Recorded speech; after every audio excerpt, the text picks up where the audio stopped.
Mm, En este momento vamos a dar inicio a nuestro encuentro. Quisiera que quien está al otro lado de Medellín me autorice para iniciar. Sí, buenas tardes para todos. En nombre de la Facultad de Psicología de la Oficina de Egresados, les extendemos un saludo de bienestar y les damos la más cordial bienvenida a este importante espacio de actualización profesional que hace parte de los encuentros que organiza la Universidad de San Buenaventura. Agradecemos mantener silenciados sus micrófonos y desactivadas sus cámaras para evitar interferencia en la conexión.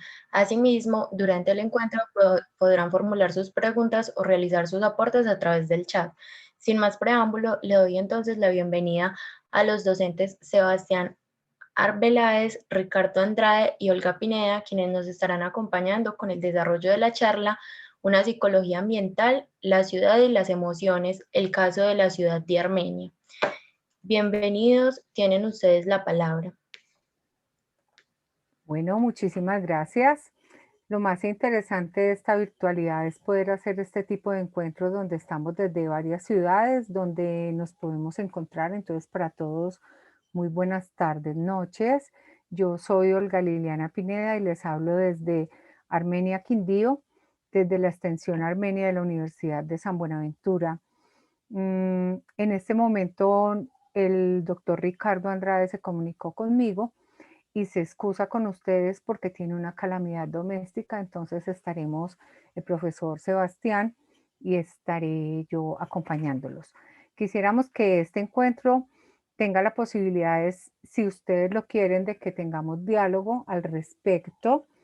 Nosotros iniciamos lo que vamos a compartir en este momento con ustedes en diferentes diálogos que sosteníamos entre justo el profesor Sebastián, el profesor Ricardo y yo, y las lecturas que hacíamos en su momento de la ciudad de Armenia.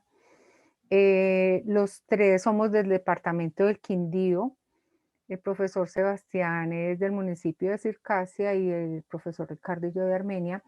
Y hablábamos un poco de aquello que es la ciudad como ese espacio, la ciudad que ha tenido unos aspectos interesantes a través del tiempo. Yo creo que todos los presentes acá recuerdan o reconocen 1999 como ese espacio de un terremoto que nos marca un antes y un después en muchos aspectos, pero que en esos diálogos que establecíamos desde lo académico nos preguntábamos qué pasaba con la concepción, con la percepción, con el sentir de esa ciudad de Armenia. Entonces, profesor Sebastián, yo creo que podemos iniciar a compartir. ¿Me están escuchando bien? Quisiera saber si hay un buen audio. Sí, profe. Al menos yo la escucho muy bien. Sí, se Ok, escucha perfecto. Y se escucha muy bien. bueno, muchas gracias. Entonces, quisiéramos hablar de una palabra que para nosotros en ese momento fue indagar sobre ella y es que es topofilia. Les decía yo que esto se estableció en unos diálogos venga, nosotros somos de Armenia, vivimos espacios diferentes en Armenia, pero ¿qué pasaba con esas emociones, con ese sentir? Entonces empezamos a indagar y como todas las investigaciones, hacer un rastreo interesante acerca de eso que nos planteábamos y nos encontramos una palabra que es topofilia y entonces yo les voy a compartir, hay varios autores que hablan al respecto, pero voy a hacer un pequeño recorrido por tres autores que tienen unas posturas y nos han dado unas definiciones a través del tiempo muy interesantes y que nos empezaron a ubicar en eso que vamos a compartir el día de hoy. Entonces, hablemos del filósofo francés Gaston Bachelard. Gastón Bachelard acuñó el término dándole un profundo sentido de intimidad. Eso me parece muy interesante porque para él topofilia, él lo planteaba como que podría ser ese sentir y ese evocar vívidamente esa entrañable calidez que tiene el hogar de todos en la infancia o en la gran mayoría. No podríamos decir que todos, por razones que conocemos, pero que la gran mayoría cuando evocan la infancia piensan en ese espacio, en ese hogar como un lugar cálido, como un lugar que le genera un recuerdo. Entonces este filósofo nos plantea la topofilia como eso que evocamos muy vívidamente en ese recuerdo del hogar. Él alude a la construcción de una construcción poética en nuestra vida desde el reconocimiento de la emocionabilidad que tienen los diferentes espacios tangibles e intangibles donde discurre nuestra infancia. Entonces él decía, creemos a veces que nos conocemos en el tiempo, cuando solo se conocen una serie de fijaciones en espacios de la estabilidad del ser. Entonces Bachelard desde una postura muy de esa vivencia en el hogar. Posteriormente leemos y encontramos a un geógrafo. Hemos aprendido mucho de la geografía, hemos aprendido mucho de la geografía humana. Estamos compartiendo esta investigación con arquitectos y con psicólogos, entonces por allá nos encontramos un geógrafo chino-americano, tiene ambas nacionalidades y se llama Yi-Fu Tuan. Yi-Fu Tuan enriquece el término y retoma este término que Bachelard nos plantea, involucrando en la construcción de topofilia el fenómeno de la percepción sensorial, teniendo en cuenta cómo los entornos, tanto naturales como urbanos, son filtrados a través de los sentidos del hombre y de cómo esto evoca en él diferentes tipos de relaciones. Entonces, partimos de esa infancia, de ese hogar, de eso que vincula desde la propuesta de nuestro filósofo y nos vamos a este geógrafo y nos plantea los seres humanos, los humanos tenemos una lectura de este fenómeno desde la percepción sensorial. Entonces, Yi-Fu Tuan además explora las significaciones culturales de los lugares. Entonces, no solamente es el hogar, sino significaciones de la cultura de esos lugares. Y esa mirada, en comparación a la mirada de Bachelard, es más contextual. Por tal razón, se eleva sobre el objeto inicial del hogar, enriqueciendo la gama de espacios para ser valorados desde una óptica topofílica. Para esto pone sobre la mesa una nueva categoría, y esa nueva categoría es la categoría de lugar. Entonces, Yi-Fu Tuan nos da una definición de topofilia como el lazo afectivo entre las personas y el lugar o el ambiente circundante. Entonces, salimos de ese hogar, buscamos el lugar, encontramos esos espacios y el ambiente que es el ambiente circundante de todos nosotros. Propone topofilia como una suerte de sentimiento, el sentimiento de apego, y viene algo nuevo y es apropiación, que puede ser esa filiación que tenemos relativa a los espacios. Otra parte que nos hace Yi-Fu Tuan tiene que ver con qué, con que él nos da el concepto de topofilia, pero además nos da conceptos opuestos a la topofilia. Entonces, en la literatura nos encontramos con que Tuan también menciona la topofobia, interpretada como esa relación negativa con determinados espacios. Entonces nos habló de esa filiación, de esa relación positiva, pero además nos habló de esa relación negativa con determinados espacios. E incluso este autor nos habla de la toponegligencia y la define como esa ausencia de vínculos o compromisos con el lugar. Entonces nos aporta esa parte opuesta, la topofilia, y fuera de eso una nueva definición como la toponegligencia. Llegamos y en este recorrido nos encontramos un arquitecto muy interesante. Él actualmente tiene unas investigaciones a nivel de Colombia y de España. Incluso tiene una tesis doctoral realizada en la ciudad de Bogotá y es el arquitecto Carlos Mario Llori. Carlos Mario Llori plantea que la topofilia tiene más que ver con la propia construcción del espacio de tal forma abierto en acto de habitar, que en sí mismo supone una espaciación. Entonces, Llori plantea, nosotros construimos, nosotros podemos construir ese espacio, nosotros construimos ese afecto en la relación con ese espacio. Presenta el concepto como una base para la proactividad. Propone la posibilidad de transformar el espacio y adelantar acciones positivas sobre este espacio. Entonces, Yori nos dice que el espacio nace justo en el acto de habitar. Es ya un lugar de acción y de realización del hombre. Cuando yo llego a ese espacio, cuando yo camino por ese espacio, empiezo a darle una nueva relación, una nueva acción. El hombre se hace en el espacio, se enuncia y se hace presente en su humanidad. Entonces hay una relación vincular interesante que Yori plantea, pero además nos plantea que nosotros lo construimos, que el estar sentado en el parque, que el estar en ese espacio donde yo tengo una emoción, lo estoy representando, pero además lo estoy construyendo. Entonces, es bien interesante cómo Yori nos convida como a una nueva definición del concepto espacio. Él dice, no puede establecerse desde una privilegiada y aséptica preexistencia significante a ocupar, o sea, no existe por existir, sino que desde una construcción histórica y social cargada de sentido en la cual hace patente una determinada relación con el mundo. Y allá me voy a eso que les dije, cómo nace y de dónde nosotros planteamos este tema, y es en unos diálogos que nos llevaban a pensar en ciertos espacios de Armenia. Queríamos saber qué pasaba con la ciudad, qué pasaba con las personas con relación a Armenia.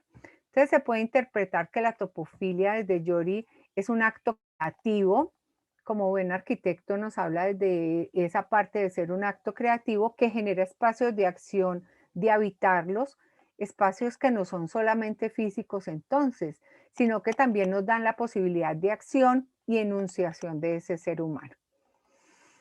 Entonces, es interesante ver cómo el desarrollo general de un concepto como es el de topofilia, que nace en un ámbito poético y muy íntimo, que se pregunta desde el microcosmos de las ensoñaciones en el hogar, pasa a un ámbito que se amplía por contextos naturales, culturales, apoyándose en la percepción sensorial de los distintos lugares, y llega finalmente desde el planteamiento de Yori a una propuesta desde la arquitectura, de una planeación urbana, que reclaman una reconceptualización del término, en vías de permitir la acción, el desarrollo y la transformación tangible de los contextos en el marco de proyectos de intervención macro.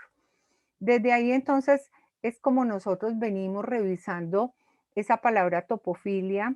Más adelante pienso que nos estamos retando a que hablaremos de esos opuestos como son topofobia, como son toponegligencia, pero hoy les queremos compartir dónde vamos, qué hemos leído, qué hemos encontrado.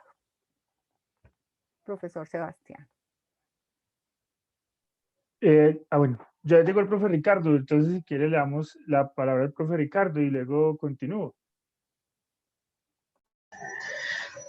Bueno, pues yo me disculpo por haber entrado tarde, como les contó, probablemente Olga estoy atravesando por una situación familiar, un pariente muy cercano está en este momento pasando pues por el proceso en el que lamentablemente mucha gente anda pasando, y es pues por COVID, y bueno, pues yo andaba en este momento resolviendo asuntos familiares, pero pues no quisimos dejar de hacer alguna presentación cercana a lo que queríamos. Como ustedes bien lo saben, los que están acá pues presentes, este webinar se propone bajo el título de Una psicología ambiental, y lo que quisiéramos hacer sería pues presentar el marco general de lo que entendemos por psicología ambiental, un poco porque lo consideramos un campo fundamental dentro de esos que llaman campos emergentes de la psicología.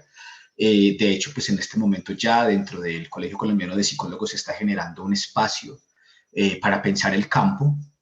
Lo consideramos importante, y pues justamente también la intención es mostrarles un poco una investigación en la que estamos trabajando a propósito de lo que entendemos por psicología ambiental en el marco de la ciudad de Armenia. Entonces yo pues lo que haré será muy brevemente comentarles más o menos lo que hemos ido encontrando sobre psicología ambiental, por qué la consideramos, insisto, fundamental, y señalarles pues como les decía, esto que estamos haciendo en este instante. Yo no sé si tengo la posibilidad de compartir pantalla, Caterine. Voy a ver. Sí, Parece que claro, sí. puedes hacerlo. Por favor, me confirman si se está viendo la pantalla. Sí, se observa. Debo estar presentando una Prezi. ¿Sí está la Prezi? Sí. Ok. Muy bien, entonces, pues un poco, voy a devolverme acá. Entonces, es un poco señalarles un panorama muy general de lo que es la psicología ambiental y de este rastreo que hemos hecho, pues a la luz de esta intención de aproximarnos al concepto. Y quisiera como señalar algunos elementos que en mi perspectiva, o en nuestra perspectiva más bien, nos llevan a la indefectible necesidad de preguntarnos por lo ambiental y particularmente desde lo que tenga para decir la psicología al respecto. Algunas cifras muy generales, creo que las están pudiendo ver. Tenemos entre 1880 y el año 2015 un aumento global de la temperatura. Esto nos debe llamar la atención como ciudadanos del mundo. Estamos hablando de un aumento de aproximadamente 0,11 grados. Eso pues pareciera no ser una gran cifra, sin embargo, pues los biólogos saben que con un solo grado que llegue a aumentar la temperatura global tendríamos una situación desastrosa y prácticamente de no retorno, y en este instante no hemos visto ningún comportamiento que parezca indicar que esta situación o esta tendencia va a revertirse. Hay algo que es muy llamativo y que para nosotros en Colombia pues pareciera un tanto lejano, pero habría que decir que hay estudios o hay cifras que muestran que el 40% de la población mundial, o sea, 40% de un poco más de 100 millones de personas, tienen problemas de escasez de agua. Y decirles que anualmente mueren 2,2 millones de personas por enfermedades asociadas al consumo de agua no potable. Y esto es importante porque, por supuesto, pues el COVID, y como les dije, yo estoy pasando por un momento importante de la pandemia, pero el COVID, pues, al menos en Colombia, ha matado alrededor de 100.000 personas. Y bueno, en el mundo las cifras son complicadas, pero nosotros llevamos ya varios años con una cifra de 2,2 millones de muertos al año por escasez de agua o por acceso al agua. Es una cifra que es muy complicada y que lamentablemente se encuentra invisibilizada. Por supuesto, hay que visibilizar las cifras de situaciones como la del COVID. Sin embargo, esta, ¿por qué no es tan accesible y por qué no es tan publicitada? Uno se pregunta, ¿cierto? Ahora, era claro que el nivel del agua subiría y que ciudades como Miami estarían en aprietos con los años. Sin embargo, las perspectivas más pesimistas han sido duplicadas. El nivel del agua ha subido 2 veces más de lo que se esperaba y hemos ido asistiendo a situaciones que van mostrando cada vez más esa situación. Hay que decir que tenemos un 8% de especies desaparecidas en el planeta y poco más del 22% de especies están amenazadas. Todo esto, voy a pasar rápidamente por acá para no gastarme más tiempo del necesario, todo esto para mostrar que definitivamente, pues algo está pasando, ¿cierto? Algo está pasando. Y las cifras siguen. 1/3 de las especies marinas están en riesgo. Ahorita les decía que hemos aumentado 0,11 grados, pero habría que decir que cada grado Celsius que se aumente la temperatura podría bajar automáticamente un 6% en el rendimiento de los cultivos, y que se espera, y esto es una cifra que para mí es también alarmante, que para el año 2030 unos 7,5 millones de niños presenten problemas serios de crecimiento debido a dificultades asociadas a la nutrición, pero debido a situaciones de nutrición asociadas a la temperatura mundial. Ustedes vieron las cifras de 2016, las recordamos todos. En el Ártico las cifras fueron un 20 grados por encima de lo que normalmente pasa. ¿Y qué pasa cuando en el Ártico tenemos unas cifras 20 grados más altas? Ustedes saben que el derretimiento del hielo es brutal. Y bueno, yo podría continuar mostrando cifras, creo que pues no es el asunto, porque las cifras simplemente están para decirnos que ambientalmente algo está pasando, pero resaltar el otro asunto. El otro asunto es que curiosamente estamos hablando poco de esto y curiosamente el comportamiento del ser humano no parece estar apuntando a una modificación seria de las situaciones en las que él podría impactar. Entonces, creo que lo ambiental nos debería inquietar y, por supuesto, si la psicología es la ciencia del comportamiento humano y de la mente humana, deberíamos tener algo que decir sobre el comportamiento ambiental. Ese es el marco general por el cual hemos venido preguntándonos y en el cual hemos ido construyendo algunas categorías, algunas formas de aproximación que, como les dije, hoy presentarán algún ejemplo del mismo. Voy a mostrarles muy rápidamente más o menos en qué anda la psicología ambiental contemporáneamente, cuáles son los asuntos que están trabajando y se van a dar cuenta en cuál marco conceptual general se insertan las investigaciones que hemos venido adelantando y particularmente una que nos interesaría mostrarles hoy y es una que hemos denominado territorialización o con base en el concepto de territorialización. Les voy a definir muy brevemente la psicología ambiental. La psicología ambiental no está por entero subsumida dentro de lo que se conoce como ecología y si bien la pregunta por lo ecológico forma parte de ella, digamos que su constructo más amplio o su asunto más general tiene que ver con las relaciones recíprocas que se establecen entre el ser humano y el ambiente. Es decir, de manera muy ramplonamente, es una perogrullada decir que el medio ambiente se ve afectado permanentemente por el ser humano, pero al mismo tiempo el ser humano se ve afectado permanentemente por el ambiente. Y el ambiente no impacta al ser humano únicamente en comportamientos, digamos, determinados, como que hizo mucho calor, luego yo me quedé en la sombra, o hizo mucho frío, luego yo me puse una chaqueta, sino que podemos decir que la configuración mental, asuntos como la emoción, como los sentimientos políticos, los sentimientos sociales, la propiocepción, incluso la construcción del cuerpo propio, tienen que ver con el ambiente. Ustedes supondrán, y creo que tampoco significa ninguna verdad, digamos, enorme, que no es lo mismo el modo en que yo construyo mi cuerpo si habito en una ciudad en la cual, digamos, tengo unos 20 metros cuadrados a la redonda para interactuar con los otros y en el cual mi espacio de habitación son 40 metros cuadrados, por decir algo, a haber crecido en el campo con otras características. Es decir, la configuración espacial y del propio cuerpo, y ustedes saben que también es una perogrullada decir que el cuerpo y el organismo no son coincidentes. El organismo, pues son los órganos que se, valga la redundancia, organizan para mantener el aparato viviente, pero el cuerpo implica una construcción mental.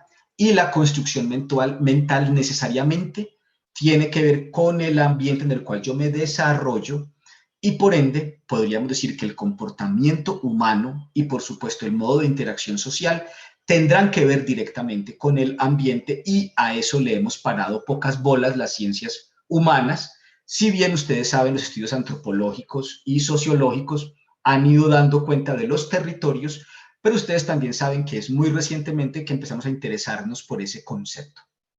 Entonces, eso pues muy generalmente a nivel de la psicología ambiental, ¿cómo la podemos entender? Aquí está la referencia, hablamos de Aragonés y Américo.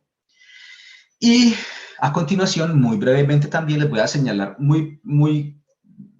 a muy grandes rasgos qué hemos encontrado a nivel de tendencias de estudio sobre psicología ambiental y cuáles son como los puntos de interés que nos deberían estar interesando, valga la redundancia.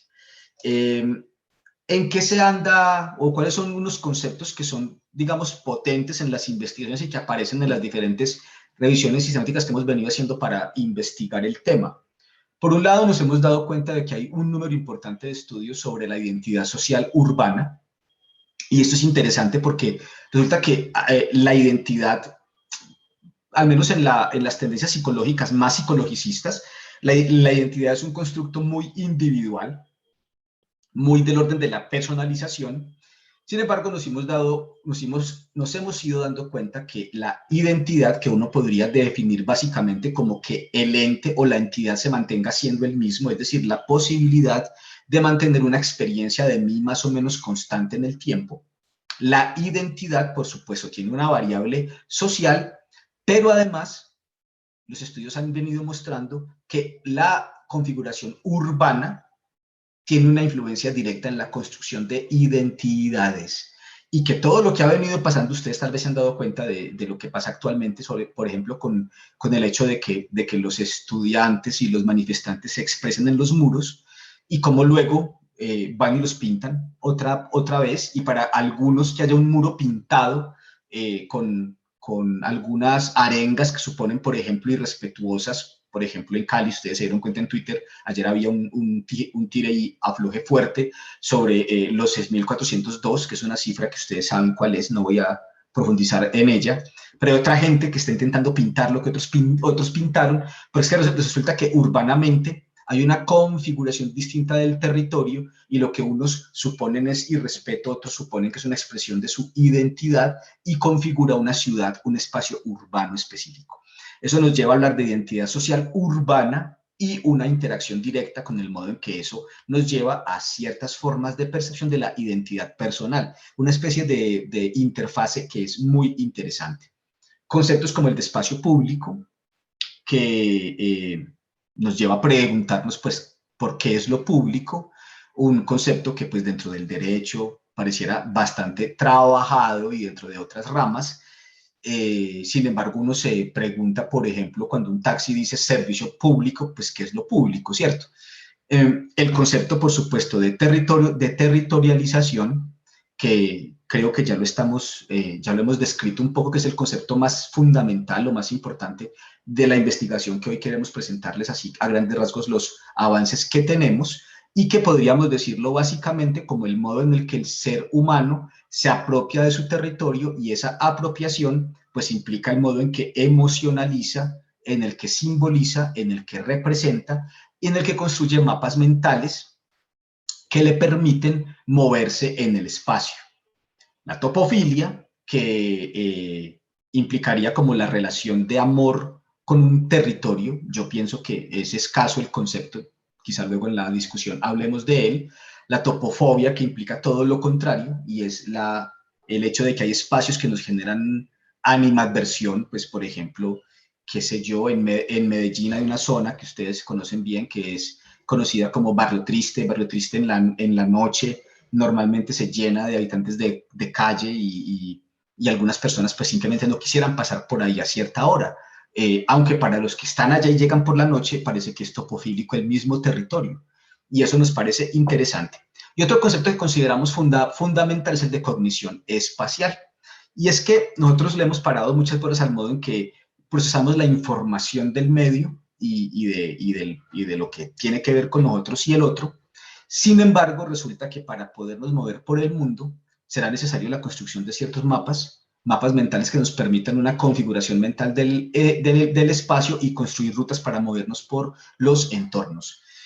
Eso nos lleva a pensar, por supuesto, que hay una interacción entre la cognición espacial y la cognición de sí, podríamos decirlo de alguna manera, y que definitivamente hay una interacción muy directa entre el modo en que uno se comporta y se concibe a sí mismo y los territorios que habita y el modo en que yo los organizo mentalmente en mapas que me permiten navegar por el territorio.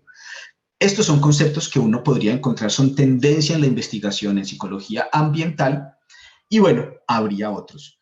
Yo me disculpo porque pues quisiera pedir hacer una pregunta a Catherine, y es el espacio del webinar. Me disculpan, pero se me embolata un poco. ¿Tenemos cuánto tiempo para que los asistentes puedan interactuar y preguntar algún asunto? Para yo...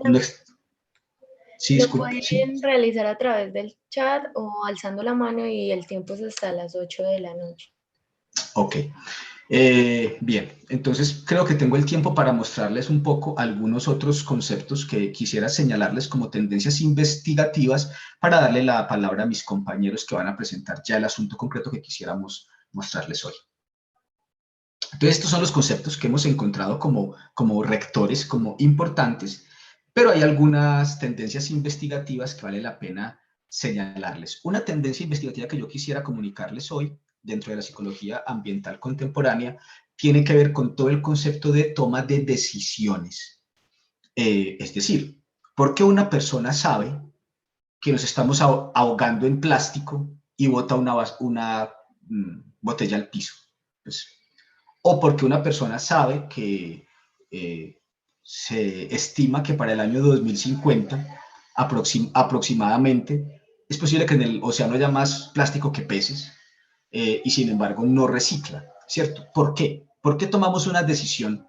Yo recuerdo mucho un ejemplo que me inquietó mucho hace ya algunos años. Yo trabajaba en un colegio de una zona de Medellín que se llama Bello Oriente, y es una zona en la que muchos caminos están aún sin pavimentar, y los estudiantes pues llegaban al colegio con los tenis, digamos, sobre todo en verano, untados de un polvo rojo. La zona tiene una tierra roja característica. Y yo recuerdo que los estudiantes, muchos llegaban directamente a lavarse los tenis porque era muy boleta entrar al salón de clase con los tenis sucios, y dejaban la llave abierta mientras estaban limpiando. Entonces yo recuerdo haberle preguntado al muchacho: vení, ¿por qué dejas la llave abierta mientras te lavas? Podrías cerrarla, limpiarte y luego abrirla para jugar. Y recuerdo que él me contestó, bueno, recuerdo que yo le dije: vos sabes que tendremos problemas de escasez de agua más o menos en 30 años. Y entonces él me dijo: pues yo tengo 15, en 30 años tengo más o menos, en 20 años tengo unos 35, pues me muero viejo, me dijo él. Me muero ya bastante viejo, o sea, a los 35 años. Me llamó la atención poderosamente eso. Tiene que ver con la toma de decisiones.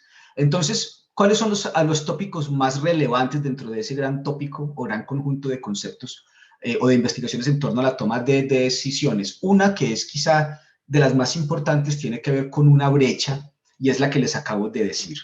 La brecha entre el conocimiento y la toma efectiva de decisiones. Es decir, ¿por qué saber de la ecología? ¿Por qué saber de lo ambiental?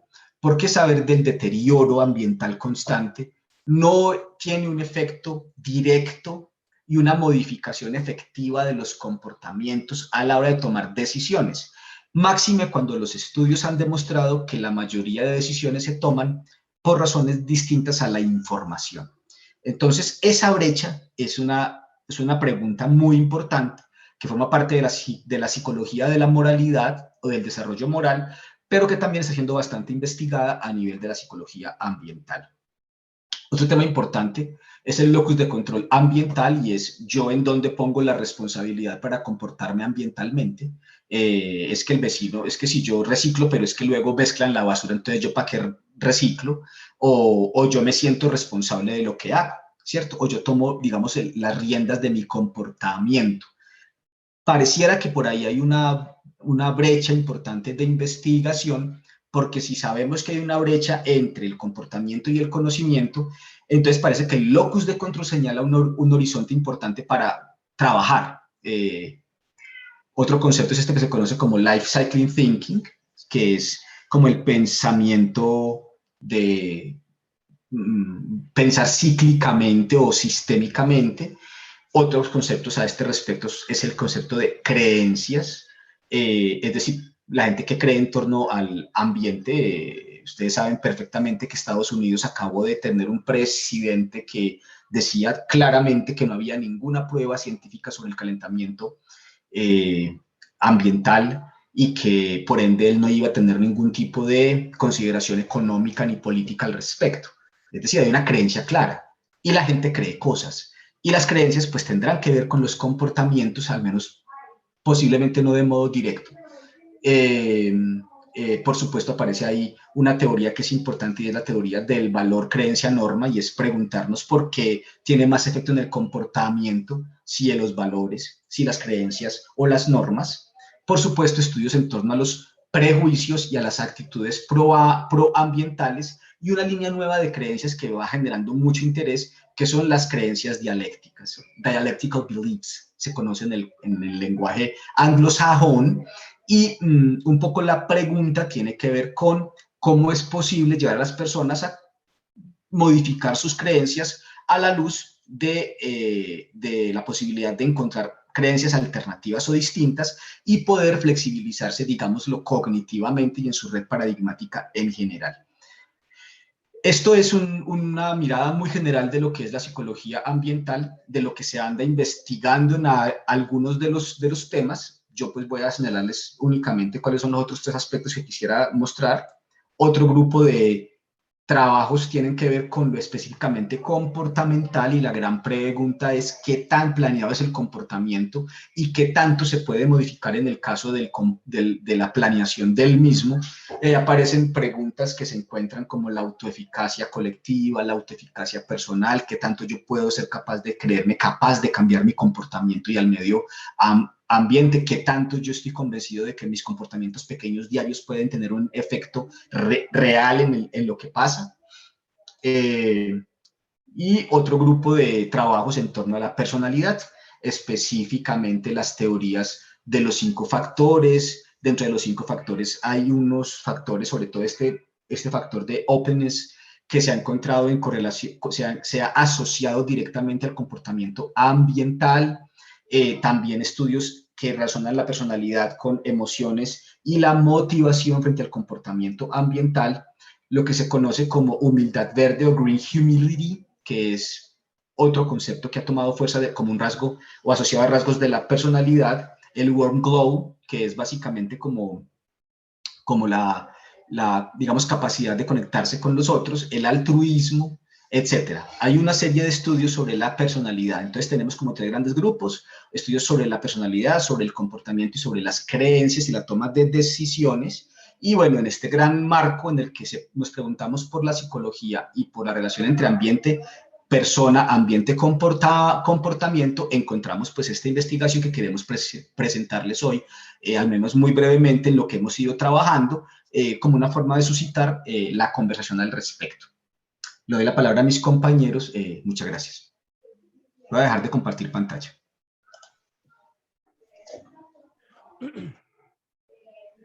Bueno, instantes atrás, la profesora Olga también nos compartía el tema de topofilia, una definición, un acercamiento que fue englobado en esta definición de la psicología ambiental, que nos han presentado como esas líneas de investigación, esos conceptos, y es donde nosotros hemos creado o estamos tratando de crear un grupo de estudios del que hemos adelantado desde cada uno desde sus quehaceres, desde sus proyectos, pero también un grupo macro que tenemos de investigación con otras universidades. El concepto de territorialización, que como ya lo advirtió el profe Ricardo, es una de las líneas de la psicología ambiental, una de las líneas emergentes de estudio de la psicología ambiental. Quisiera pues acotar antes de presentar los resultados, grosso modo, de esta investigación, es la importancia del valor o rescatar de lo que los 2 profesores han dicho, es que entre esa relación que se gesta sujeto-ambiente o sujetos-ambiente, se gesta algo importante o se genera algo importante y es el valor. El conductismo, que es uno de los antecedentes propios de la psicología ambiental, basado skinnerianamente en el ambientalismo radical, considera que ese valor que el sujeto le da al ambiente genera un valor, ¿sí? Y ese valor genera sentido y genera información. Nosotros nos enfocamos en el valor que el sujeto le da al ambiente físico en tanto un sentido, y un sentido simbólico.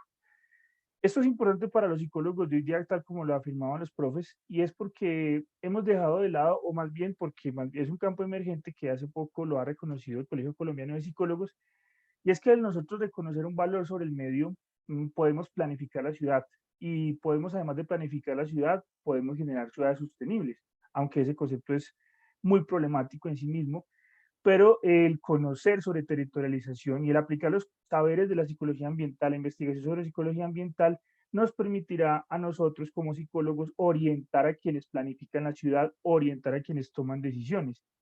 Sabemos bien que nosotros como ciudadanos no tomamos las decisiones que al final de cuentas los diputados, los concejales y los senadores toman, pero nosotros los psicólogos tenemos una responsabilidad grande de orientar e iluminar. Les voy a dar un ejemplo para quien no conoce Armenia. Hace algunos años, a un alcalde de la ciudad hizo una avenida y la avenida la llamó la Avenida de los Camellos. Resulta que el inicio de la avenida puso un camello. Pues el camello simbólicamente representa el trabajo. Y resulta que puso una estatua de un camello. Entonces las personas de alrededor e incluso varios abogados se preguntaron, bueno, pero ¿qué un camello? Aquí la gente no conoce un camello. No, el camello no es propio de nuestra ciudad, ni en Colombia, ni en nuestra región en general. Esto entonces es llamativo porque quienes generan a veces, quienes planifican la ciudad, no solamente en lo tendiente a las estructuras donde habitamos y nos desarrollamos y satisfacemos necesidades como alimentación, reproducción, protección, hábitat en general, esas personas deben conocer muy bien cómo es la relación simbólica y afectiva que se gesta entre el sujeto y el ambiente. Si bien el profe nos ha dicho que es perentorio el que nosotros tengamos una conciencia ambiental, que también es uno de los grandes campos de la psicología ambiental, es también importante entender cómo el sujeto se relaciona y la población se relaciona con el ambiente que habita, porque así planificamos mejor la ciudad. Entonces, retomo el ejemplo del camello, porque estos abogados se reunieron y lo tumbaron. Claro, la gente decía, es que eso no nos representa a nosotros. Y este alcalde puso varios camellos en simbolitos chiquitos de láminas durante toda la avenida, ¿cierto? Y la gente decía, pero es que es un camello, ni siquiera era un camello, era un dromedario, en fin, cosas así. Además, para otras personas que no conozcan Armenia, la alcaldía municipal, está construida sobre lo que otrora era la galería, ¿sí? Y de la nada se quitó la galería y se pretendía que ese espacio quedara libre, ¿sí? Pero las autoridades hasta hoy día, 7 de julio del 2021, ha generado una pelea entre los que venden fruta y verdura en el CAM de Armenia, ¿sí? Nosotros, a la luz de todo esto que hemos dicho, reflexionamos y decimos, esas personas van a seguir vendiendo verduras, van a seguir vendiendo sus frutas allí, porque quien puso el CAN ahí no planificó que ese lugar, ese espacio, era el espacio donde convergen los agricultores los sábados, ¿sí? Entonces, nos preguntamos, hoy ¿está mal planificado? Hoy en día entonces respondemos, más bien podríamos planificar mejor los espacios. Otra cosa importante es que me llama mucho la atención, no sé si los profes también lo han visto, es que en uno de los murales del CAM, una vez que lo embellecieron, pusieron un turco. Nosotros sabemos que la ciudad de Armenia o la palabra Armenia la tomaron los fundadores de esa región, de ese país, en fin, y con todo lo que implicó Armenia, bueno, todo lo que sabemos hoy históricamente de Armenia. La gente poco conoce o nada de ese país, ¿sí? De hecho, no saben muchos en general que existe un país que se llama Armenia y cuya bandera es la de Colombia al revés. Pero pusieron un turco y la gente no sabe por qué está el turco, ¿sí? En lugar de un campesino o en lugar de algo que nos represente. Entonces quiero hacer insistencia sobre algo importante de esta investigación y de lo que venía haciendo el profe Ricardo, también la profe Olga con el tema de topofilia, es porque toda la arquitectura de la decisión individual, que el profe hablaba también en relación con los sesgos, con los heurísticos, con todo esto que llamamos en general la arquitectura de la decisión, tiene que ver que entonces cómo planificamos la ciudad, ¿sí? Cómo planificamos los parques, los lugares de ocio. Y no es una relación lineal, no puede ser nunca ser lineal el que tengamos afectos o una filia o una fobia específica con un espacio, sino que esos espacios, como sabemos, son cambiantes y como voy a ver, presentar en los resultados, pueden ser encontrados. Y lo confirmamos nosotros cuando vimos que un espacio de la ciudad genera amores y genera odios, lo contrario en un mismo lugar, ¿sí? Bueno, eh, además, y lo segundo, antes de pasar a los resultados, es que quisiera también hablar del espacio físico. ¿Sí? Y el espacio físico en tanto es un efecto, en tanto lo creamos, pero también es un espacio al que habitamos y que ya está formado. Antes de esta investigación de territorialización con la profe Olga, nosotros veníamos trabajando en un pueblo que se llama Pijao. Para quien no conoce, Pijao es un pueblo es un pueblo cordillerano, es un pueblo que otrora era cafetero 100% y que debido pues a la crisis cafetera fue cambiando de vocación y junto con el cambio de vocación económico fue cambiando también de vocación cultural y simbólica. Quiero poner estos dos antes de pasar a Armenia para hablar de que cuando un psicólogo ambiental o en general nosotros como psicólogos investigamos sobre la relación con el espacio, no solamente nos interesamos por el efecto o lo que construimos, sino también por cómo yo habito y en la necesidad de reproducir, protegerme, habitar y alimentarme, cambio el espacio que habito. Sí, es que, por ejemplo, les voy a contar lo anecdótico de Pijao.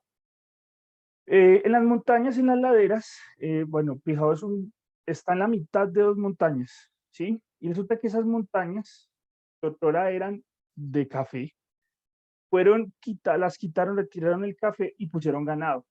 El ganado paulatinamente fue creando zanjas y con las zanjas el agua, porque están a una altitud de bosques húmedos constantes, de bosques de niebla, y el agua se fue sobre esas zanjas, sí, fue haciendo nidos sobre esas zanjas, perdónenme que hable así tan ramplón, y el agua fue creando, y esas zanjas fueron creando cárcava. Hoy Sebas, día, perdón.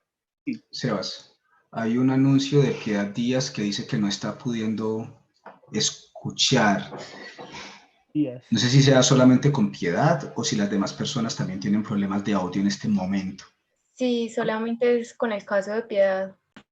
Listo. Ya le recomendamos salir y regresar a la charla. Entonces les decía que en Pijao las zanjas quedaron cárcavas. Y hoy día Pijao es el segundo municipio con mayor riesgo de desastres en general, toda la población, ¿sí? Esto por cómo nosotros no comprendimos en determinado momento o no tuvimos conciencia de cómo nosotros como humanos podemos afectar el espacio que habitamos, ¿sí? En este caso, las laderas de la montaña de Pijao, creando unas cárcavas que si llueve por más de determinado tiempo, Pijao lo tienen que evacuar completamente, y es un pueblo de más de 4.000 habitantes. Entonces, mm, quería hacer como esa relación antes de pasar a otro, que es el espacio físico que nosotros creamos con la ciudad de Armenia. Voy a permitirme compartir pantalla para mostrar algo de los resultados que obtuvimos de nuestra investigación. Sé que en sala hay personas que no son de la ciudad de Armenia, entonces voy a tratar de ser como muy específico como de los lugares que nosotros encontramos. Hay personas de Medellín, también pueden haber personas de Ibagué.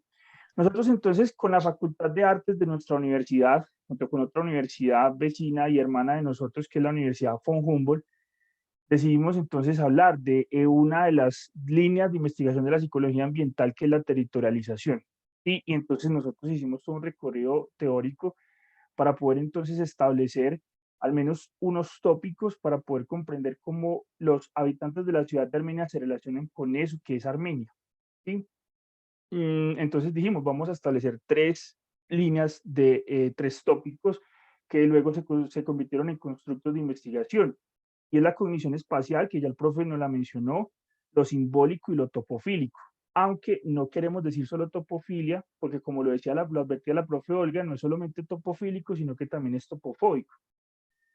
Y vamos a hacer en un primer momento entrevistas, y luego con las entrevistas íbamos a hacer un poco de cartografía social. Sí, porque teóricamente son las líneas de investigación más fuertes sobre territorialización, la cartografía, además de la cognición espacial, que nos permite recrear en una plancha, nos permite recrear los lugares, los recorridos y los referentes que el sujeto hace en la ciudad. En total, pues la pandemia afectó nuestra investigación, la replanteamos como una entrevista virtual y entrevistamos a 242 sujetos, en su mayoría mujeres, con un 68.6% de mujeres, y también en su mayoría personas que ya tenían pregrado. Lo importante de la elección de la población, que fue un muestreo no probabilístico, era que fueran personas que habitaran Armenia, ¿sí? Que la habitaran con algunas condiciones, por ejemplo, que se hubiesen ido y hubiesen vuelto, o que siempre hubiesen vivido acá, o que no hayan nacido aquí y se hubiesen establecido hace más de 2 años aquí en la ciudad. Con esto hicimos dos modelos de análisis categóricos, de análisis cualitativos, que fue una regresión categórica y fueron análisis de componentes categóricos. No voy a entrar en detalles con estos procedimientos estadísticos, simplemente voy a decir ¿Cuáles fueron los lugares emocionales de la ciudad? ¿Cuáles fueron los más recurrentes en las respuestas que le hicimos a los sujetos? Resultó que el lugar más emocional, digámoslo así, para los habitantes de la ciudad de Armenia es el Parque de la Vida. El Parque de la Vida es digámoslo, un enclave ecológico, quiero decirlo así, como un parque amplio con una fuente como lo tenemos en pantalla, es ese precisamente el que está en pantalla, que se encuentra en el medio de la ciudad, bueno, no, en el medio no, en el norte de la ciudad, ¿sí? Independientemente de que fuera una afiliación, también hay una fobia sobre este, y fue 2.892 veces repetido por los entrevistados, ¿sí? Luego de este estaban los parques en general. Armenia abunda en la zona céntrica al menos, los parques, tiene 7 en total, ¿sí? De hecho, se entiende una red de parques en la ciudad de Armenia. Y también fueron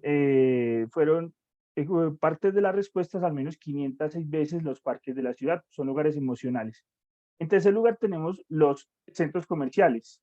Sí, Armenia tiene 6, 7 centros comerciales, pero luego ya las preguntas específicas apuntaban a 3 específicos, que fue el Portal del Quindío, Unicentro y el Calima.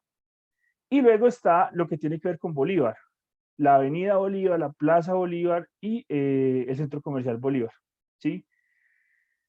Bueno, además de esto, y que ya le voy a decir qué hicimos con estos resultados, les preguntamos a los habitantes de la ciudad de Armenia por qué lo reconocen. A usted como habitante de la ciudad de Armenia, ¿por qué cree que lo reconoce?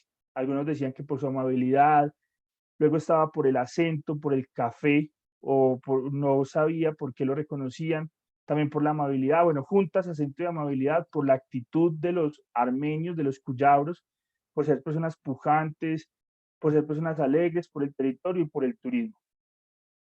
Luego entonces les preguntamos, bueno, ¿cuál es el lugar de referencia? Cuando usted está en la ciudad y usted necesita ubicarse o usted necesita ubicar a alguien más, o cuando usted le va a llamar a alguien y le va a decir, vean, nos tenemos que ver a tal hora, nos vemos en tal lugar. Y entonces les pusimos la pregunta libre y ellos nos decían, en su mayoría, el mayor referente era la Plaza de Bolívar, luego estaba el Parque Fundadores, la Parque de la Vida, el Parque Sucre, la Gobernación, bueno, y ahí para abajo tenemos estos lugares de referencia.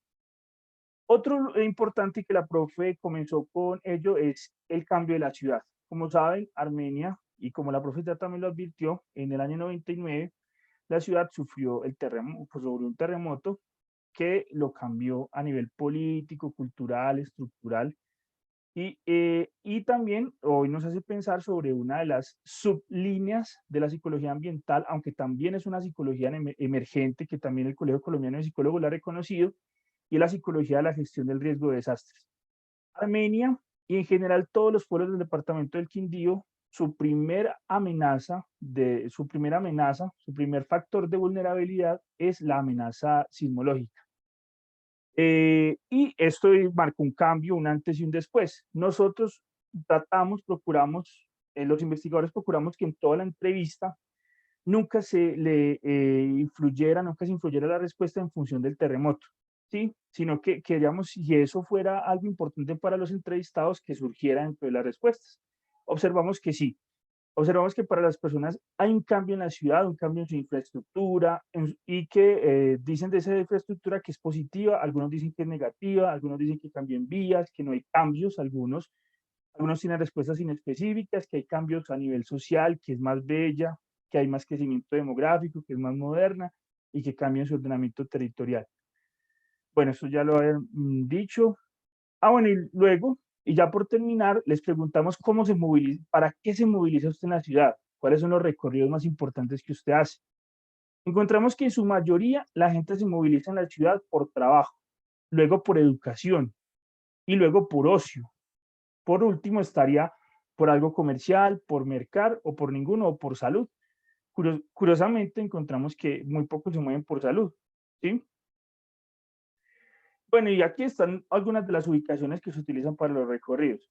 No quisiera ahondar sobre ellos porque esta respuesta se encuentra unida, es subsecuente, es decir, hay varias respuestas unidas a esta, es decir, un sujeto nos decía, miren, yo me muevo por la Plaza de Bolívar, luego me voy para el Centro Comercial Bolívar, luego subo al barrio Altavista, luego me voy por aquí, me voy por allá. y así fue que analizamos las respuestas mediante regresiones categóricas. Entonces, algo más complejo que aún está en construcción esos análisis. Y ya, para terminar, el primer resultado, el gran resultado, es que nosotros hicimos una análisis de componentes principales para poder comprender cómo agrupamos las emociones. Nosotros les presentamos a los entrevistados 12 emociones que están en pantalla: seguridad, odio, rabia, calma, asco, agrado, miedo, nostalgia, alegría, tristeza, amor y ansiedad. Les dijimos, vea, ¿usted dónde identifica la seguridad y por qué? ¿Dónde el odio y por qué? Y así con el resto. Resulta que estadísticamente, mediante un análisis categórico, un análisis de regresión categórica, los agrupamos y esto nos dieron estas agrupaciones. El primer grupo de emociones está la seguridad, el odio, la rabia y la calma. Eso quiere decir que un espacio que a su vez genera seguridad también genera lo inverso al odio y también genera rabia y también genera calma. Eso, el primer grupo. El segundo grupo, el lugar que genera agrado, miedo, nostalgia, también genera lo inverso al asco.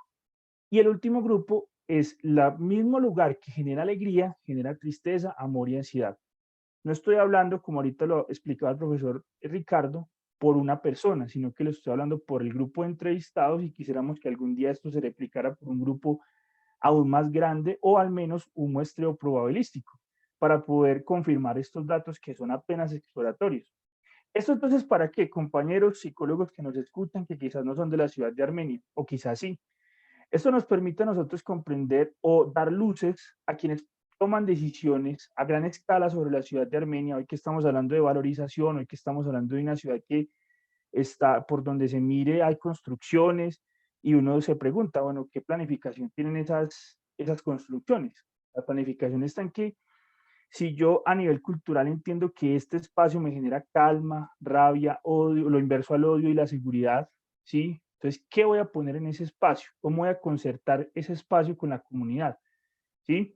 Fíjese, por ejemplo, en Cali, que ahorita el profesor también, el profesor Ricardo hablaba de Cali, las instituciones sociales y la relación que el sujeto y los sujetos en general generan con el espacio es una relación también que tiene unas implicaciones filogenéticas sobre la especie humana, ¿sí? Sobre el sujeto como especie y también sobre la arquitectura de la decisión entonces.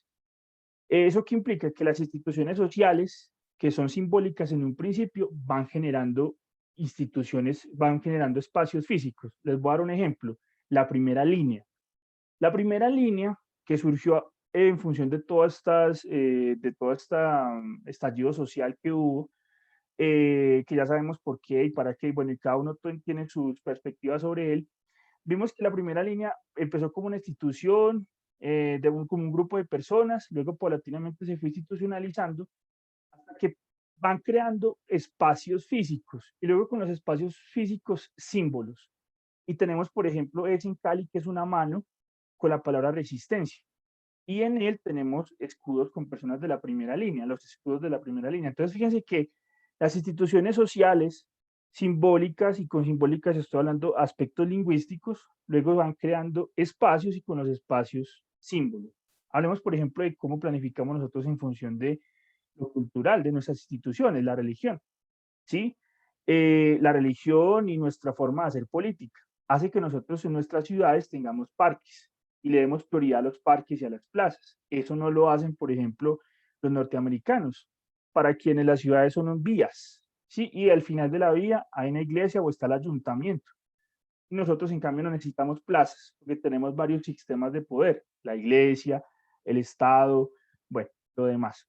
Eso entonces es importante porque así planificamos las ciudades. Miren, por ejemplo, y hace poco terminó una investigación con musulmanes.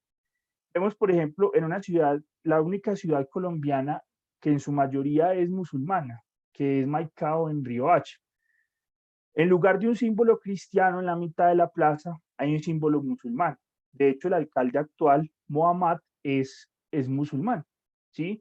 Y entonces, cómo se organiza la ciudad a nivel de planificación física, tiene que ver con lo que tiene que ver con estas instituciones sociales. En la mezquita, pues como hay tanta gente, necesita que tenga un atrio más amplio, porque en las 5 oraciones los fieles necesitan mucho más espacio fuera de la mezquita para hacer oración. ¿sí? Y esto entonces es a lo que me refiero con que nosotros entonces vamos a darle luces a quienes toman decisiones, grosso modo. No sé si de pronto el profe Ricardo, la profe Olga quieren opinar sobre estos resultados, sobre la investigación.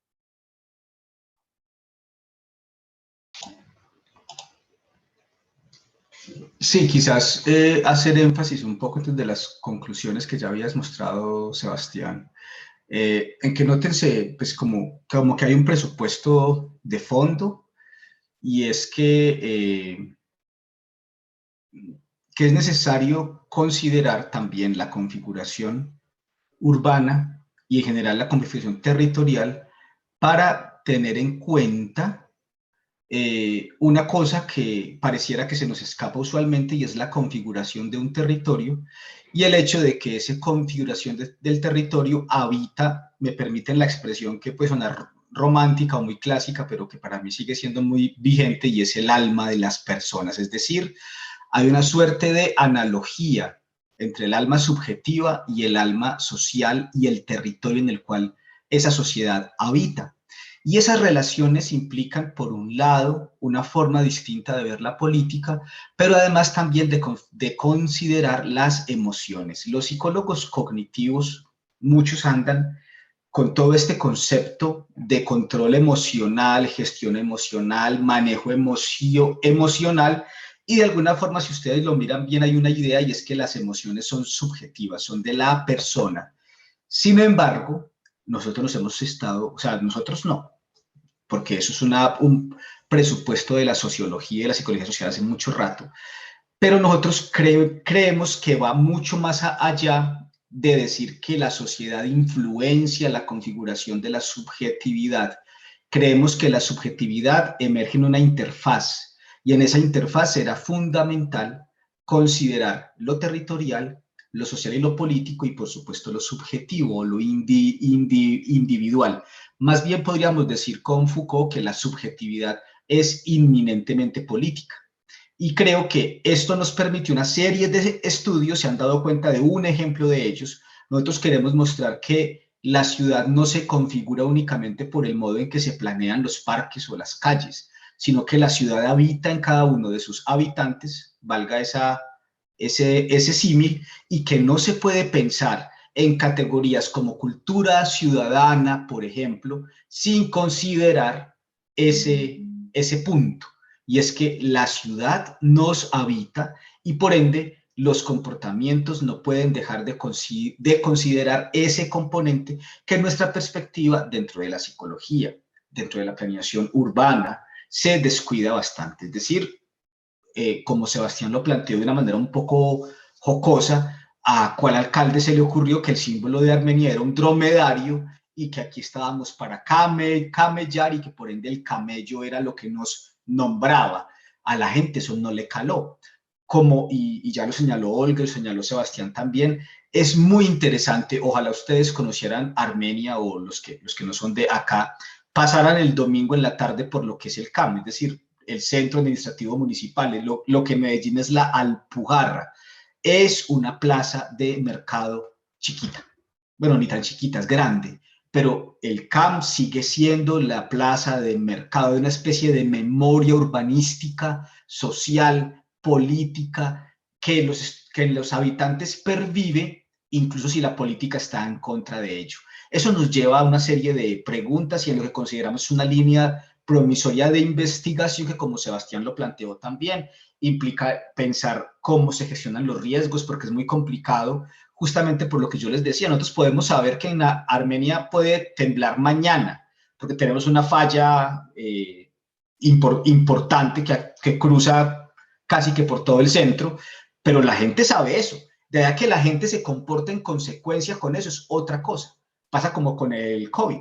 Sabemos mucho lo que está pasando con el COVID, vemos las cifras, pero hay gente que se comporta de otra manera. Entonces, bueno, es un poco un universo que queremos plantearles dentro de este campo emergente, dentro del Colegio de Psicólogos, en una especie de provocación sobre esta posibilidad de pensar la psicología y otra manera de interactuar con ella. No sé ya si podamos abrir el espacio para que haya comentarios, preguntas o dudas. Estamos muy atentos porque tenemos el tiempo, y de hecho lo planteamos de esa manera. Queríamos intentar provocar la conversación, entre otras porque pues es una presentación muy centrada en Armenia y sabemos que no tenemos personas únicamente de aquí. Bueno, a partir de ese momento abrimos el espacio de preguntas, los invitamos a levantar la mano para cederles la palabra o escribir por el chat para compartirles las preguntas a los docentes. Yo quisiera agregar algo corto mientras van levantando la mano y es que nosotros nos seguimos preguntando y pues como lo planteó el profesor Sebastián, hubo cambios en la investigación, pero nos seguimos planteando cómo será preguntarle a las personas que están en los parques de Armenia, en esos 7 parques del centro y en particular lo que el profesor Ricardo está diciendo y es qué sucedió con ese camp, qué sigue sucediendo. Y yo me voy a lo que les planteé al principio de este encuentro y es, ¿qué pasa con eso tan íntimo, eso tan relacional que se construyó en las personas del campo, en las personas que económicamente se mueven a nivel casi que de las fincas que siempre llegan sábado y domingo y vuelven y se hacen en la iglesia de San Francisco, que se hacen en esa carrera 18, donde era el lugar de encuentro? Entonces, ¿qué pasa con su vinculación a ese espacio que a pesar de que cambió físicamente, que han intentado hacerle muchos cambios, ellos siguen estando allí, eso es su lugar de reunión. Además es su lugar de convergencia para buscar trabajo. Entonces, son las preguntas que nosotros nos venimos haciendo y que nos interesa desde la psicología hacer lectura de ellas y poder aportar un poco más a la ciudad como es Armenia. Que si nos vamos en el eje cafetero encontraremos algo muy parecido en Pereira y algo parecido en Manizales. Y es como estas ciudades del eje cafetero, incluso hay una investigación muy interesante hecha por un profesor de la Católica de Pereira, cómo el café, y aquí tengo 2 compañeros que han hecho investigaciones alrededor del café, nos mueve también estos espacios físicos, esta topofilia y cómo nos vincula. Entonces, tenemos mucho por hacer desde estos planteamientos que estamos compartiendo el día de hoy.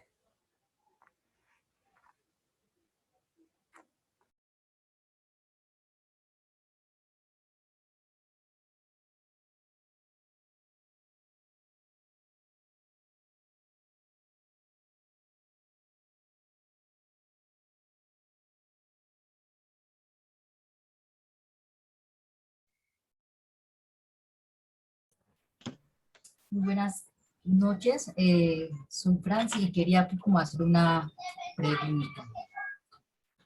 Buenas noches, Franci. ¿Cómo se generan, pues, como qué estrategias se pueden implementar para cambiar esos comportamientos en aquellas personas que no tienen ese sentido de pertenencia o que están destruyendo los espacios territoriales? Ejemplo, yo soy del Pacífico, en mi tierra, en Timbiquí, está la minería ilegal. Digo, lo cambiaron, lo dañaron, lo deterioraron, transformaron todo. Y eso era lo más bello que tenía el pueblo, porque me trae recuerdos de mi infancia. Cuando era niña yo iba y pescaba, yo era feliz. En ese momento uno regresa ya, no es lo mismo. Entonces, ¿cómo se pueden cambiar esos comportamientos en esas personas que no quieren salir de esa zona y quieren seguir destruyendo pues, el paraíso que teníamos? Qué pregunta tan grande y tan importante. No sé si tengamos algo para decir o le aportamos lo que pues, yo le diría un par de cosas a Franci. ¿Franci o Francia? Francia. A Franci. No, Franci, Sebas. luego los profes, listo. Yo quisiera decir algo breve, Franci, es el tema de Pijao, retomarlo. Cuando la profesora Olga y yo nos hablaron de gestión de riesgo de desastres con Pijao, es un pueblito que también ha venido en un cambio debido a, a las vocaciones agrícolas. Ahora tenemos un problema con el aguacate impresionante. Impresionante porque es la zona de la palma de cera y paulatinamente el aguacate hash viene alterando esa relación tecnológica en los cambios y en la producción agrícola del aguacate, en fin. Entonces nosotros nos preguntamos, bueno, ¿qué hacer? Y la respuesta, y la muchas respuestas. Yo soy de una línea conductista en la que yo podría dar una respuesta eminentemente conductista o más bien interconductista, pero no. Hemos decidido mejor preguntarle a la población. Sebastián, tienes el audio desactivado. Ay, perdón, yo estaba hablando hace rato. No, pero te oímos que sos muy conductista, Sebas. Ay, perdón, qué pena. Bueno. hasta ahí. Entonces yo decía que conductista, pero no. Nosotros nos planteamos escuchar la población, mirar qué herramientas tenía. Por eso nos planteamos una IAP, nos planteamos una investigación-acción en la que nosotros escucháramos a la población como población para poder intervenir y para poder que ellos, hay una palabra de inglés que el profesor sabe más que yo, de empowerment, que es el empoderamiento que en la IAP es muy recurrente, que es el empoderamiento de la población. Entonces nosotros les preguntamos, vean, señores de Pijao, ¿qué vamos a hacer? Está este problema. ¿Qué piensan ustedes de él? ¿Ustedes creen que hay un problema? Y en función de los resultados, hemos adelantado un poco esas herramientas que ellos mismos han gestionado para ese posible cambio. Pero sabemos que es muy difícil. En este momento ha sido difícil principalmente por el acceso a la población, por la pandemia, pero creemos que nosotros vamos por buen camino. Quisiéramos como que en un futuro generar un modelo del cambio, pero ese cambio empieza por la población y terminará en ellos. Ya Orlando Falsborda nos lo ilustró perfectamente con la población de la costa también, con la IAP. Entonces nosotros no podemos ser interventores de la comunidad, ellos mismos con sus herramientas, pero nosotros sí podremos generar una conciencia, ¿sí? Les doy la palabra, profes, qué pena si me la tomé. Tranquilo, Sebas. Pinedowski. En la misma línea que Sebastián viene planteando, siempre en Pijao, en Armenia, nos hemos planteado que la respuesta debe venir desde las personas que habitan allí. Incluso con el grupo de la von Humboldt se ha planteado intervenciones desde la cartografía social, y es cómo desde la construcción, desde las respuestas de las personas, nos pueden decir qué es lo que se plantea que se debe hacer en ese momento, porque es que para mi concepto, y pues falta que Ricardo nos dé su opinión, pero para mi concepto es, yo no puedo llegar a decir vamos a cambiar desde lo que planteamos acá. Tenemos muchas investigaciones que revisamos, pero la gran mayoría que hemos revisado, y hay una incluso de fotofilia que me llama muchísimo la atención, y es ¿qué le plantean las personas a los investigadores que se debe hacer para que se dé ese cambio? Entonces esa es mi respuesta. Tendríamos que hacer trabajos, me parece interesante la cartografía social, me parece interesante, siempre lo he compartido, y es hacer IAP, nos da elementos para que desde lo que esas personas que habitan allí, que viven allí, que desde lo que nosotros les hemos compartido hoy, tienen esa territorialización de ese lugar, nos propongan, venga, ¿qué hay que hacer? Porque como tú lo dices, es que el paisaje cambió. Tú eres del Pacífico, y a nosotros el paisaje, cuando cogemos de Calarcá hacia abajo, ya no vemos matas de café en la montaña, vemos cítricos porque a alguien se le ocurrió que había que cultivar cítricos. Entonces ya no tenemos ganadería, ni café, ni plátanos, sino cítricos. Y allá en la montaña, en Pijao y en Génova, tenemos aguacatejas. Entonces mire que también nos viene cambiando, y termino contándoles que nosotros pues en la gestión del riesgo nos planteamos, venga, este cambio del paisaje va a repercutir y tiene sus consecuencias como lo que contó Sebastián de Pijao, y la respuesta que te doy es, nos gustaría escuchar a la gente de Pijao, de Génova, de la montaña, y yo te diría del Pacífico, ¿qué tenemos que hacer? Profesor Ricardo. Solamente complemento algo. Primero, pues, gracias por la pregunta. Es una pregunta enorme. Y es enorme por una razón, Franci, y es que yo creo que lamentablemente en Colombia no ha habido históricamente, sobre todo en los recientes gobiernos, un eco a las preguntas sobre los territorios, los ambientes, y todos sabemos que ha habido un descuido ancestral por los territorios. Nosotros pensamos que hacer en varios idiomas indígenas la Constitución del 91 era mirar las comunidades, y todos sabemos del abandono histórico, que tienen varios territorios y entre ellos, lamentable y privilegiadamente, el Pacífico en general. Para el gobierno parece que el Pacífico no existe, excepto para pensar en hacer un par de puertos y bueno, sabemos lo que eso implica. ¿Por qué digo esto, Francia?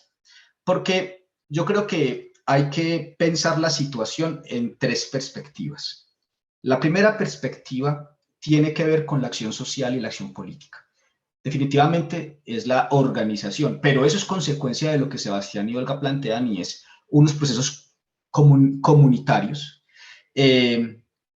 ¿Por qué lo digo? Hay un concepto muy interesante de un psicólogo que se llama Winnicott, que conocemos todos, es un psicoanalista realmente, y Winnicott trabaja de alguna manera lo que uno podría denominar en este momento algunos síntomas disociales en niños. Y lo que él planteaba es que de alguna forma ciertos comportamientos de depredación, de descuido, de agresión y de violencia tienen como antecedente la ruptura de los lazos, de los vínculos que se tiene con las primeras figuras parentales. El ejemplo no es preciso, excepto por una razón, y es que uno podría decir que uno también se vincula con el Estado a la manera en la que uno se vincula con una figura paternal o maternal, es decir, el Estado debería comportarse con los ciudadanos de una manera análoga en la cual uno se sienta protegido. Hay comportamientos de descuido, de negligencia y de depredación que tienen como raíz el descuido ambiental de un Estado que en mi perspectiva debería mirar los territorios de otra manera y no como fuentes de ingreso únicamente, sino como otra manera, otra concepción del Estado, ¿cierto? Eso entonces lo señalo por una razón, y es que uno podría pensar que si las personas que habitan un territorio no lo cuidan, es porque su relación con él no está suficientemente interiorizada. Yo no cuido lo que no soy yo no cuido con lo que no me identifico, yo no cuido lo que no es mío. Y no es mío básicamente porque no se me ha dado, Sebastián hablaba de el poder en términos de no se me ha hecho responsable de ese territorio. Entonces yo creo que hay un primer componente que definitivamente tendrá que ver con la acción social y en términos, digamos, ya de carácter psicológico, yo pensaría que hay un triángulo de conceptos que nos servirían para pensarlo. Por un lado tiene que ver con la emocionalidad y es preguntémonos cuáles son las emociones que unen a estas personas con el territorio. Vos decís que sentís tristeza en este instante, pero además también sentís nostalgia cuando pensás en tu infancia y en la posibilidad que tenías de ir a pescar antes, cuando el territorio no se había degradado por la minería ilegal.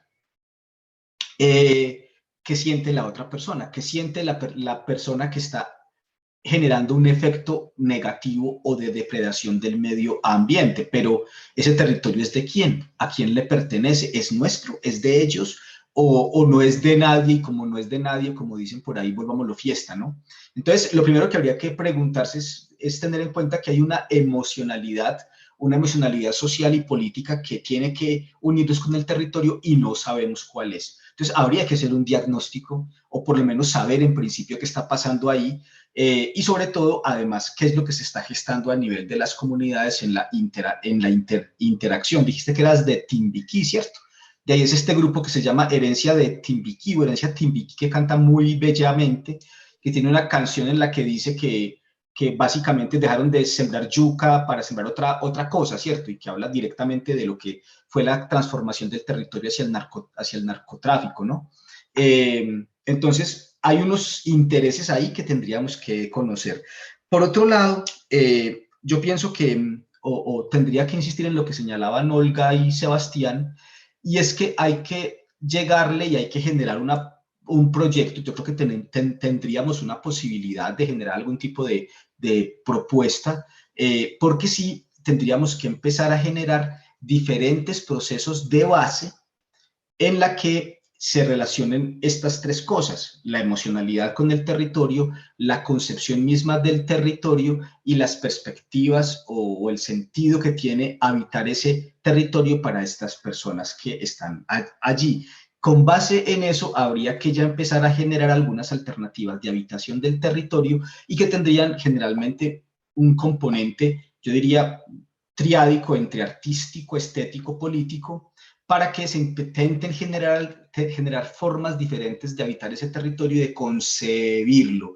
Pero en mi perspectiva, si no se reemocionaliza el territorio y no se reelabora la concepción, digamos que hace lazo social en esta comunidad, no importa cuánta conducta uno gaste, Sebastián, no va a alcanzar, porque es muy difícil amaestrar a la gente para que quiera lo que tiene, para que ame lo que habita.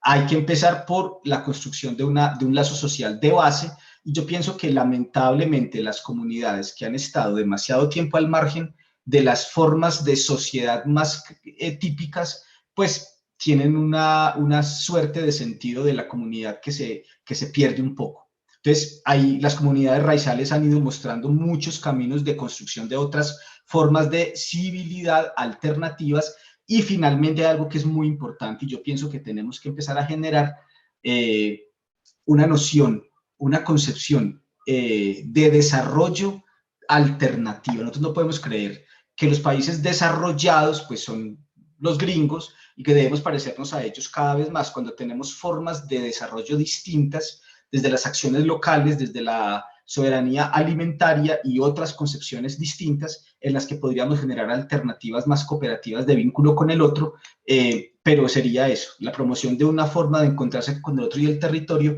desde la base, y desde la base implica que nos tenemos que empezar a vincular con el territorio distintamente. Seguramente no hemos dado ninguna solución radical, pero hemos dado algunas ideas que podríamos, no sé si ofrecer, ¿no, Franci? Súper, muy claro, me quedó muy clara y muy pertinente, pues, como las estrategias. Muy claro. Franci, le invitamos a que conformar un grupo de psicólogos, si usted es psicóloga, y sería muy interesante generar una línea de investigación allí a partir de ello que estamos planteándonos. Uy, sí. Sí, y si no lo es, también. Muy interesante, me cuentan cómo es el proceso. Para la Universidad de San Buenaventura, el cuidado de la casa común es un asunto importantísimo, y tenemos la voluntad, la decisión y el interés de ir terciando duro por esa vía, porque estamos convencidos que si no le paramos bolas a ese territorio común o a esa casa común, los problemas que nos vienen van a ser cada vez más serios. Y tenemos, como vos lo decís, un paraíso en las manos, no podemos no hacer nada con él. Y tener en cuenta que en la definición de territorio está esa relación de poder. Lo que pasa es que hemos permitido y algunos se han dado una relación de poder bajo las condiciones que tú nos planteas. Entonces, tenemos todo por hacer, una lectura que hay que darle la mirada, y como lo dicen los profes, la Universidad de San Buenaventura se viene preguntando este tipo de temas, lo que nosotros podemos hacer desde la psicología. Ya les compartimos que estamos con los arquitectos, entonces desde todas las disciplinas podríamos hacer una lectura y un aporte. Vale la pena. Yo quería darles las gracias por esta propuesta y porque se empiezan a abrir posibilidades, y posibilidades que tal vez no solamente sean para Colombia, sino que la estamos viendo a nivel mundial a través de la pandemia, y qué ha pasado con los nuevos diseños, los nuevos desarrollos urbanísticos en Europa, las necesidades de los espacios abiertos, pero que integren a las personas. Entonces creo que este tema viene en México y en España se ha trabajado un poco más y se ha hecho intervenciones mayores. Aquí pues estamos tocando las puertas, incentivando, provocando esta conversación para que se incluyan otros profesionales, como lo planteabas en un primer momento, con arquitectos y otras personas, otros profesionales que puedan abrir, y creo que puede ser un espacio de conversación y de trabajo, no solo de ciudad, sino también, digamos, a niveles más pequeños, a través de equipos de constructoras, de equipos de desarrollo, de planes parciales, que están completamente desarrollando todo el tiempo la ciudad, y que ya empezaron también a tener unas miradas distintas. Entonces, no, pues, muchísimas gracias por este planteamiento y esta oportunidad y esta apertura que hace. Lina, muchas gracias a vos por la intervención. Te contamos que tenemos en mente en la ciudad de Armenia la generación de un consultorio interdisciplinario. Y estamos pensando juntarnos, pues los docentes, los arquitectos y los psicólogos para promover espacios cuidadores, espacios saludables, porque uno se da cuenta que uno como psicólogo está dizque interviniendo la hiperactividad de un niño. Y entonces, pues muchos pensarán que lo más fácil es darle Ritalina y no está mal si el trastorno es neuroquímico, ¿cierto? Pero uno a veces termina por hacerle contención simplemente a un niño que está hacinado, o que no tiene dónde jugar, o que no ve nunca el verde, o que está todo el día frente a la pantalla de una tablet porque no hay quien lo cuide. En general, pensamos que estos objetos de estudio emergentes nos llevan a la necesidad de reconfigurar la investigación misma, la concepción de ciencia, y a generar propuestas en las cuales nos encontremos. Definitivamente es muy complicado una persona con una mente saludable cuando la ciudad está, entre comillas, enferma, igual que el barrio, igual que su colegio, por decir algo. Es decir, ni la salud mental está aislada, ni construir una casa simplemente implica planear materiales y espacios, porque ahí va a crecer gente, ahí va a envejecer gente, ahí va a madurar gente. Y eso definitivamente impactará el modo en que la gente se vinculará con ella misma.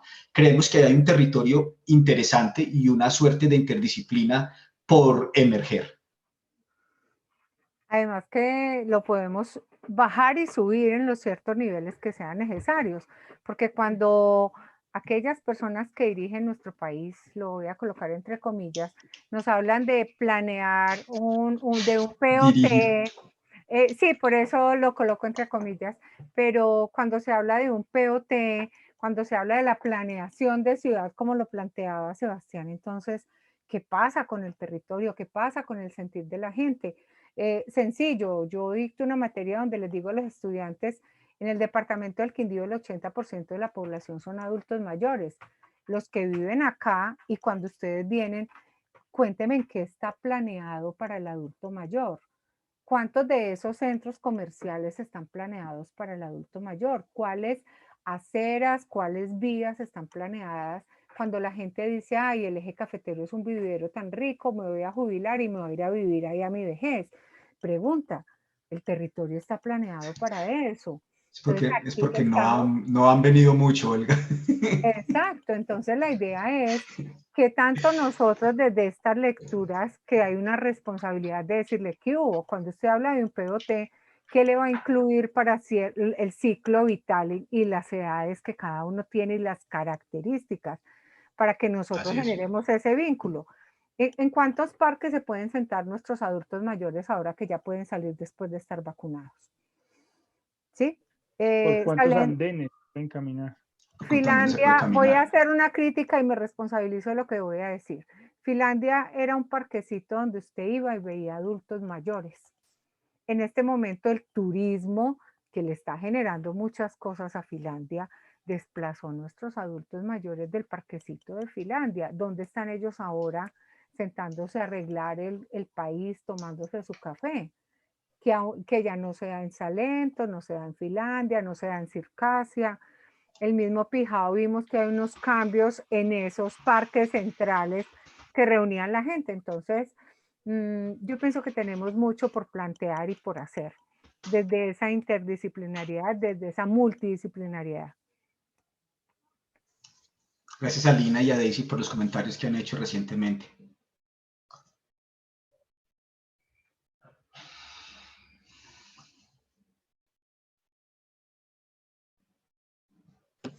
Bueno, dado que no tenemos más preguntas, concluimos este espacio, no sin antes agradecerle a los docentes Sebastián Arbeláez, Ricardo Andrade y Olga Pineda por su intervención y a todas las personas que nos acompañaron en este espacio. Los invitamos a continuar participando de los encuentros académicos que les estaremos compartiendo. De nuevo, mil gracias y feliz noche para todos.